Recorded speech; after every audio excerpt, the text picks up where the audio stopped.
मैं कोई यहाँ पे कोई सपोर्टर नहीं हूँ कन्वेंशनल बैंक का। मैं समझता हूँ कि कन्वेंशनल बैंक की जगह एक अल्टरनेट पैरेलल इस्लामिक रूलिंग्स के ऊपर, प्रिंसिपल्स के ऊपर एक उसूल, एक सिस्टम, एक ये अगले दिन तारिक जमीर साहब ने भी तबादलाई की है। हालांकि तारिक जमीर साहब का कोई लेना देना नहीं इख्तियारी मौजूद के साथ। खाम खा उन्होंने पता नहीं है क्यों, शायद गांधी साहब को क्लिप देख लिया था उन्होंने, तो उन्होंने ये बात कर दी। और भाई आपको इतनी चिढ़ है कि आपको लेट फीस ना चार्ज की जाए, लोगों को किस तरह पेनलाइज करें?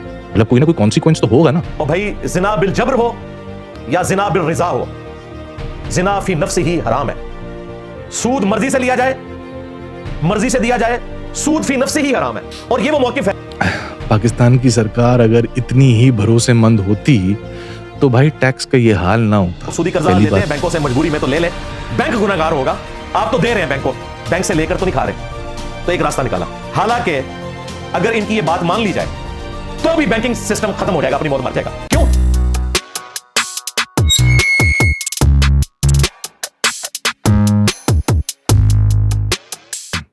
अच्छा यार, ये अभी जो रिसेंटली 26th अमेंडमेंट आई है पाकिस्तान के कॉन्स्टिट्यूशन में, इसमें एक बहुत बड़ा फ्रॉड और ये बड़ी पुरानी एक टैक्टिक है कि जब आपको कोई अपना लॉ या अपनी कोई ऐसी 2 नंबरी पास करानी होती है ना, तो आप उसमें क्या करते हैं कि अपने पहले 2, 3, 4 पॉइंट्स जो है वो अपनी मतलब के जो आपने अपना काम निकालना है वो लगा के, और आप आखिरी के 1-2 पॉइंट्स में आप ऐसी बातें डाल देते हैं कि जहाँ पे कोई भी आदमी जो है वो फिर उसको क्वेश्चन ना कर सके। बिकॉज़ अगर वो उसको क्वेश्चन करेगा तो फिर उसके ऊपर वो इल्ज़ामात लग जाएंगे कि भाई ये तो मज़हब के ख़िलाफ़ है, ये तो ह्यूमन राइट्स के ख़िलाफ़ है। तो ये बड़ी पुरानी एक टैक्टिक है।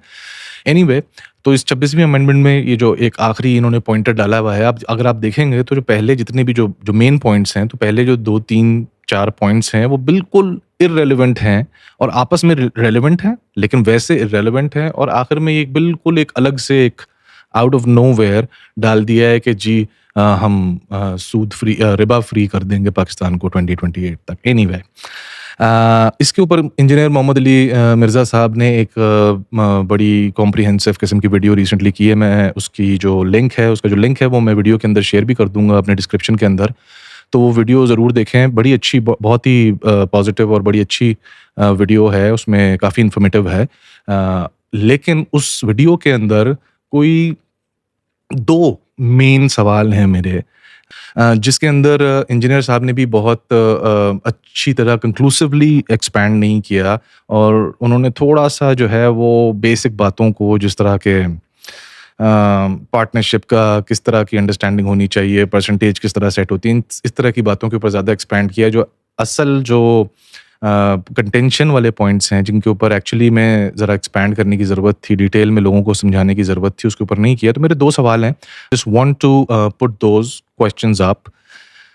लेकिन उस पे जाने से पहले 1-2 साइड कमेंट्स हैं मेरे, कि इंजीनियर साहब ने एक मिसाल इस्तेमाल की है कि लोग कहते हैं जिस तरह से कन्वेंशनल बैंकिंग है और इस्लामिक बैंकिंग है, इन दोनों में बस नाम का, टैग का ही फ़र्क है, बाकी सब एक जैसे हैं। नहीं, ये बहुत बड़ा फ़र्क है। और उस पे उन्होंने एनालॉजी दी है, जिस तरह एक निकाह और बदकारी में सिर्फ एक निकाह का फ़र्क है।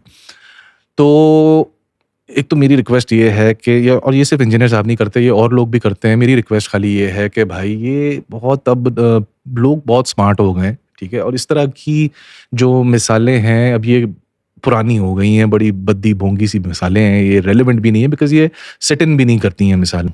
तो मैं ज़रा क्विकली आपको इसके ऊपर बताता हूँ कि ये एक्चुअली ये जो मिसाल है ये 2 टियर्स के ऊपर गलत मिसाल है। तो पहले तो मैं बताता हूँ कि ये खुद इन इटसेल्फ किस तरीके से गलत मिसाल है, क्योंकि कुरान और सुन्नत के अंदर ये जो मिसाल या ये जो बात बताई गई है कि निकाह और ज़िना के बीच में एक निकाह का फ़र्क है, वो इस तरीके से नहीं बताई गई है जिस तरह से कोरोलरीज आजकल इंजीनियर साहब ने भी मिलाई है वो, और भी लोग मिलाते हैं कि जी निकाह में भी रजामंदी होती है, ज़िना में भी रजामंदी होती है, निकाह में भी हक महर देते हैं, उसमें भी पैसे देते हैं, इसमें भी गवाह होते हैं, उसमें भी लोग अरेंज करने वाले होते हैं। भाई ऐसा नहीं है यार, ये बिल्कुल वही, अगेन लोग स्मार्ट हो गए हैं भाई। हो सकता है ये पहले के लोगों में चल जाता होगा इस तरह की मिसालें, अब नहीं चलती भाई, ठीक है।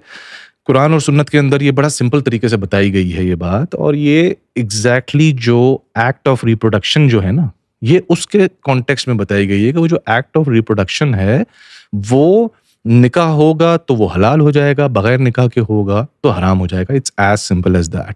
इसके अंदर ये बिला वजह की जो कोरोलरीज मिलाने की कोशिश करते हैं ना, ये बहुत बोंगी लगती हैं सुनने में ना कि यार क्या कर रहे हो ये, बिकॉज़ निकाह इटसेल्फ भाई इस तरह नहीं होता। निकाह इटसेल्फ के अंदर दोनों का, लड़के का, लड़की का एक नियत होती है ज़िंदगी साथ गुज़ारने की, एक नस्ल बढ़ाने की, आगे बच्चे करने की, ज़िंदगी साथ पूरी पूरी एक ज़िंदगी बनाने की।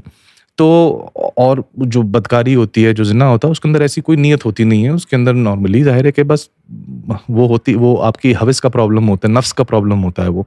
तो it's complete these are completely 2 different things. जिस तरह मैंने कहा कुरान और सुन्नत के अंदर ये जो फ़र्क बताया गया है वो सिर्फ़ उस एक्ट ऑफ रिप्रोडक्शन के ऊपर लगाया गया है कि जी निकाह का टैग लग जाएगा तो हलाल हो जाएगा, बगैर निकाह के होगा तो हराम हो जाएगा, एंड दैट्स इट। इससे ज़्यादा नहीं है।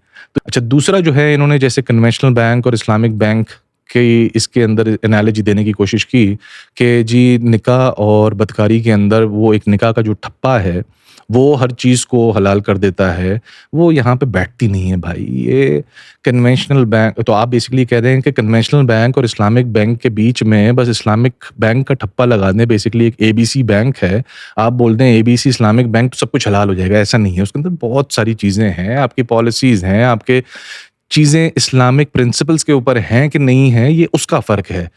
वहाँ पे एक्ट ऑफ रिप्रोडक्शन में कुछ चेंज नहीं आ रहा। वहाँ के अंदर एक्ट ऑफ, जो दूसरी जो आपने मिसाल निकाह और ज़िना की, उसके अंदर भाई वो जो एक्ट ऑफ रिप्रोडक्शन है वो चेंज नहीं हो रहा है। उसके अंदर आपका कोई तरीका चेंज नहीं हो जाएगा, आपके कोई उसूल चेंज नहीं हो जाएँगे, उसमें वो वही है, ठीक है? उसमें आपका निकाह का टैग लग जाएगा तो वो हलाल हो जाएगा, निकाह के टैग के बगैर होगा तो हराम होगा। That is as simple as that. यहाँ पे इतना सिंपल नहीं है कि आपने एबीसी इस्लामिक बैंक लिख दिया तो सब कुछ हलाल हो जाएगा और एबीसी बैंक लिखेंगे तो कुछ हलाल नहीं होगा। तो इस वजह से मैंने इसीलिए इसको एक्सपैंड भी कर दिया कि लोग फिर पूछेंगे भाई अच्छा अगर ये मिसाल रेलेवेंट नहीं है या अप्रोप्रिएट नहीं है तो क्यों नहीं है।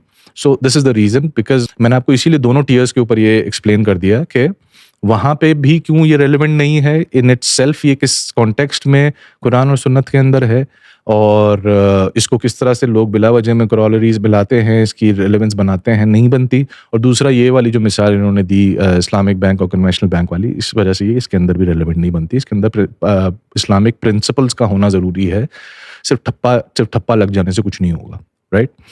अच्छा तो मुझे बस क्विकली ये, क्योंकि ये जो पुरानी 1970 1950 से चलती हुई मिसालें आ रही हैं ना, जो कि अब लोगों को समझ भी आ गई हैं कि रेलेवेंट है, तो मुझे थोड़ा सा इससे फ्रस्ट्रेशन होता है कि भाई थोड़ी मिसालें तो नई ले आओ ना यार, जो अब आउटडेटेड मिसालें हैं उनको तो अब छोड़ दें। एनीवे, अच्छा, अब जो मेरे 2 सवालात हैं इंजीनियर साहब से, मैं उनको थोड़ा सा एक्सपैंड करने की कोशिश करूँगा। तो पहला सवाल मेरा ये है कि इंजीनियर साहब ने बोला कि पैसे के ऊपर पैसा रिबा है, बिल्कुल ठीक है। लेकिन जहाँ पे कमोडिटी इन्वॉल्व हो जाए बीच में, मॉर्गेज की सूरत में या गाड़ी लीज़ कराने की सूरत में, तो वहाँ पे फिर ट्रांज़ैक्शन हलाल हो जाती है। और जो कन्वेंशनल बैंक्स हैं, वो भी ये काम करते हैं, लेकिन उनसे इसलिए फिर भी नहीं करना चाहिए बिकॉज़ उनका जो बाकी का बिज़नेस है, वो सारा सूद पे चल रहा है। तो पहले तो भाई मैं ये क्लैरिटी आपको दे दूं कि मैं कोई यहाँ पे कोई सपोर्टर नहीं हूँ कन्वेंशनल बैंक का। मैं समझता हूँ कि कन्वेंशनल बैंक की जगह एक ऑल्टरनेट पैरेलल इस्लामिक रूलिंग्स के ऊपर, प्रिंसिपल्स के ऊपर एक उसूल, एक सिस्टम होना चाहिए जो कि एक्चुअली इस्लामिक होना चाहिए। मैं अभी इसके ऊपर काम कर रहा हूँ कि जो अभी करंट इस्लामिक बैंकिंग है वो किस तरीके से इस्लामिक नहीं है। तो मैं भी उसके ऊपर कोई एज सच कोई कंक्लूसिव बात नहीं कर सकता बिकॉज अभी मैं उसके ऊपर काम कर रहा हूँ, रिसर्च कर रहा हूँ, एंड एज सून एज मैं कोई सॉलिड कंक्लूसिव बात के ऊपर पहुंचूंगा तो मैं वो आप लोगों के साथ शेयर भी करूंगा। एक फुली लोडेड वीडियो होगी जिसके अंदर मैं आपको बताऊंगा जो आपकी करंट जो इस्लामिक बैंकिंग है वो किस तरीके से या किस तरह से, या तो पूरी गलत है या वो कहाँ कहाँ गलत है, कहाँ कहाँ सही है, कहाँ कहाँ इस्लाम की तालीमात के अगेंस्ट है, कहाँ कहाँ वो उसके अकॉर्डिंग्स में है। एनीवे, मेरा पॉइंट ये था कि आपने ये बोला कि इसलिए फिर भी उनके साथ हमें उनका हलाल काम भी उनके साथ नहीं करना चाहिए, जैसे कि मॉर्गेज है, वहाँ पे कमोडिटी इन्वॉल्व हो गई, पैसे के ऊपर पैसा नहीं है, क्योंकि उनका बाकी का जो बिजनेस है वो तो खैर मैं वापस आऊंगा इस बात के ऊपर। तो उसमें पॉइंट ये है कि पहले तो मैं ये क्लियर कर दूं भाई कि उनका बैंक्स, जो कन्वेंशनल बैंक्स हैं, वो मॉर्गेज और एसेट लीजिंग के अलावा वो बिजनेसेस के अंदर इन्वेस्ट भी करते हैं, वो स्टॉक्स के अंदर, दूसरी चीज़ों के अंदर इन्वेस्ट भी करते हैं पैसे, ठीक है। एक लाइन ऑफ बिजनेस है उनकी जहाँ पे वो स्ट्रिक्टली पैसे के ऊपर पैसा कमाते हैं, ठीक है? तो ये एक इंप्रेशन लोगों को देना कि जी ये जो बैंक्स हैं ये इसके अलावा कुछ करते ही नहीं है, ऐसा नहीं है। ठीक है? वो बिज़नेसेस के अंदर इन्वेस्ट भी करते हैं, वहाँ के प्रॉफिट्स से वो अपना बिज़नेस चलाते हैं। बैंक्स जो हैं वो स्टॉक्स में भी इन्वेस्ट करते हैं, वो फाइनेंशियल इंस्ट्रूमेंट्स में भी करते हैं, वो बाकी डिफरेंट चीज़ों में भी करते हैं, राइट? वो एक अलग डिबेट है कि उसमें से किस-किस चीज़ में किया जा सकता है, किस-किस में नहीं किया जा सकता। बट द पॉइंट इज़ कि पहली बात तो वो उनका एक लाइन ऑफ बिज़नेस है, एक। ठीक है? जहाँ पे वो पैसे के ऊपर पैसा प्योरली कमा रहे हैं, जो कि सीधा-सीधा रिबा है, हराम है। ठीक है?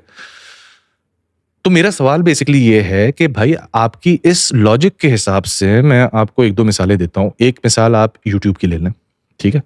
यूट्यूब पे आपकी शरई या इस्लामी या चलें मैं कहता हूँ कि दूसरी तरह की भी इस्लामिक नहीं भी सही लेकिन चलें मतलब कि आपकी हो गई नेचर की वीडियोज़ हो गई या एनिमल्स की वीडियोज़ हो गई, इस तरह इन सारी वीडियोज़ का बिज़नेस यूट्यूब का कितना है और कितना यूट्यूब का बिज़नेस बेस करता है गैर शरई फ़हाशी के ऊपर, फ़हाश गानों के ऊपर, फ़हाश वीडियोज़ के ऊपर, फ़हाश व्लॉग्स, पॉडकास्ट्स मतलब आप क्या बात कर रहे हो यार कि यूट्यूब पे जो मेजॉरिटी बिज़नेस है वो तो बेस ही इसके ऊपर करता है भाई, कि फ़हाशी और ऊपर से फिर आप एड्स ले लो और बाकी चीज़ें आप ले लें उसके ऊपर। तो जो उसके ऊपर मेजर जो यूट्यूब के ऊपर मेजॉरिटी कंटेंट है वो तो सारा का सारा है ही है। फिर आप यूट्यूब को भी फारिग कर दो, फिर आप यूट्यूब पे भी उसका भी पार्ट क्यों बन रहे हो आप? अगर आपने यही अपनी लॉजिक लगानी है क्योंकि उनका एक लाइन ऑफ बिज़नेस इस तरह का है, तो हम उनका जो हलाल साइड भी है उसको भी छोड़ देंगे इसलिए। तो इसी तरीके से यूट्यूब के अंदर तो इतना कुछ हराम चल रहा है, तो फिर आप यूट्यूब को भी कंप्लीटली बायकॉट कर दो, खत्म करो। दूसरी मिसाल मैं आपको दूँ, पाकिस्तान आपका पूरी की पूरी इकोनॉमी सूद के ऊपर चल रही है भाई। उधारों पे चलती है, आईएमएफ से जो पैसे आते हैं, इस पे आप ये पूरा एक सूदी निज़ाम चल रहा है। आप सारा सूद दे रहे हैं उसके ऊपर इतना भर-भर के। उससे आप अपनी सारी आप अपने सारे सरकारी एम्प्लॉइज़ को उसमें से तनख्वाह देते हैं, आपकी सड़कें बनती हैं, आपकी स्ट्रीट लाइट्स लगी हुई हैं, आपका एक-एक चीज़ पूरा निज़ाम आपका इसके ऊपर चल रहा है, इम्पोर्ट्स उसके ऊपर हो रही है, हर चीज़ उसके ऊपर हो रही है। तो बेसिकली कहने का मकसद ये है कि आप उस इकोसिस्टम से नहीं अपने आप को निकाल सकते ना भाई। आप वो बात ना करें जो कि पॉसिबल नहीं है। ठीक है? और जो जिस तरह से मैंने आपको ये बताया बात कि ये मसला पाकिस्तानी मसला नहीं है, ये उम्मत का मसला है और उम्मत आपकी सिर्फ़ पाकिस्तान में नहीं रहती, ठीक है? आपकी उम्मत पूरी दुनिया में रहती है, ठीक है? तो आप उसूल के ऊपर बात करें, बजाए इसके कि जी 4 इस्लामिक बैंक आपके पाकिस्तान में खुल गए हैं और उसके ऊपर भी अगर मैं बात करूँ, मैं अभी पेनल्टी वाली बात के ऊपर मैं आपको जो मेरा दूसरा सवाल है, उसके ऊपर मैं बात करूँगा उसके ऊपर। लेकिन आप जब बात करेंगे तो आप उसूल के ऊपर बात करेंगे, ये नहीं कि जी हमारी छोटी-सी 1.5 इंच की मस्जिद का मसला हल हो गया तो बस हमने इसको ये कर दिया। आप सारे उसूलों को अपने साइड पे डाल दिया। तो मैं इसको कंक्लूड कर देता हूँ अपने पहले सवाल को। सिंपल सा मेरा पहला सवाल है भाई कि मुझे ये समझा दें कि अगर आपकी इस मंतक को माना जाए कि कन्वेंशनल बैंक की 1, 2, 4 जो भी लाइन्स ऑफ बिज़नेसेस हैं, अगर for example 10 lines of business हैं, उसमें से 3 सूदी लाइन्स ऑफ बिज़नेसेस हैं, लेकिन अगर उसमें से बाकी 6 आपके सूदी में नहीं आती, या वो जिस तरह मॉर्गेज हो गया या कार फाइनेंसिंग हो गई, एसेट फाइनेंसिंग हो गई, वो अगर आपके हलाल तरीके में आती हैं, तो इस बेस के ऊपर खाली वो छोड़ देना, क्योंकि जी उनका बाकी का बिज़नेस उसके सूदी है, इस वजह से छोड़ देना, ये किस तरीके से लॉजिकल बनता है? अगेन मैं इसलिए दोबारा से ये चीज़ मैं क्लैरिफाई कर रहा हूँ कि ये मसला पाकिस्तानी मसला नहीं है। अगर आपके पास 4 बैंक खुल गए हैं, तो आप ये बोलें कि यार बस ठीक है, हमारा मसला हल हो गया, अब बाकी की उम्मत जाए भाड़ में। भाई पूरा अरब बैठा हुआ है, अमेरिका, कनाडा बैठा है, यूरोप बैठा है, ऑस्ट्रेलिया पूरी दुनिया में भाई उम्मत है। आप मसले को पूरी उम्मत के हिसाब से बताएँगे, आप पाकिस्तान के हिसाब से नहीं बताएँगे मसले को। इसी वजह से आपने उसूल को स्टिक करना है मसले के। आप इस तरीके से नहीं कर सकते कि जी हमारा मसला हल हो गया, 4 बैंक खुल गए। तो उसूल के हिसाब से मुझे थोड़ा-सा इसको एक्सप्लेन कर दीजिएगा कि फिर आप यूट्यूब को या पाकिस्तान इटसेल्फ को, और भी बहुत सारी मिसालें इसके अंदर बनती हैं, तो इन सब चीज़ों को आप फिर बाकी चीज़ों को क्यों इसी लूप के अंदर नहीं लेके आते फिर? पहला सवाल ये है। दूसरा सवाल मेरा ये है आपसे कि आपने बोला जी पेनल्टी का इश्यू है, ठीक है? मुझे ये समझा दें कि दुनिया बकदरे एफर्ट चलनी है, दुनिया के अंदर क्या सारा मुसलमान होने की ज़िम्मेदारी उस अमीर आदमी के ऊपर ही है, या बैंक के ऊपर ही है, या उसी के ऊपर है जिसके पास पैसा है? सड़क पे भी अगर एक बाइक और एक गाड़ी का एक्सीडेंट होता है और गलती बाइक वाले की होती है, लेकिन सब चढ़ जाते हैं गाड़ी वाले के ऊपर क्योंकि वो पैसे वाला है। ये तो वही वाली बात कर रहे हैं आप कि वो पेनलाइज़ नहीं कर सकता अगले को, अगले का एज़ अ मुसलमान कोई फ़र्ज़ नहीं है, हैं? उसका एज अ मुसलमान ये फ़र्ज़ नहीं है कि उसने ये कमिटमेंट दी है बैंक को कि जी मैं हर महीने इस तारीख को पेमेंट करूँगा, और वो अगर नहीं कर पाया उस महीने की उस तारीख को पेमेंट, तो अब सारा का सारा जो मलबा है वो लेंडर के ऊपर चला गया कि भाई आप मुसलमान बनो, एज अ मुसलमान आप पेनलाइज नहीं कर सकते। वो किधर चला गया भाई? उसकी मुसलमान होने के फ़राइज़ किधर रह गए जिसने टाइम पे पेमेंट करनी थी?